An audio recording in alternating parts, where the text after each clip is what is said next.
home inventory isn't just about tracking your stuff, it's about taking care of what you do have. I'm here this morning at West Broad Volkswagen. Let's see, can you see it? West Broad Volkswagen, getting our 2-year-old car some warranty work done, a state inspection that's about a month overdue.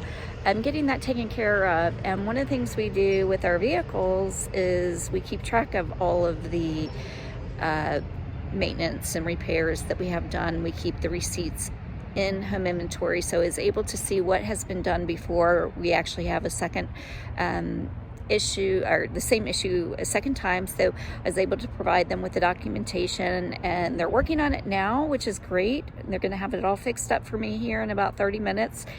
And as soon as I get home, actually I could do it, well, as soon as I get home, I'm going to use Continuity Camera, and from home inventory, I'm going to scan in any receipts I receive, stick them in there with our autos and home inventory, and I'll have them for next time.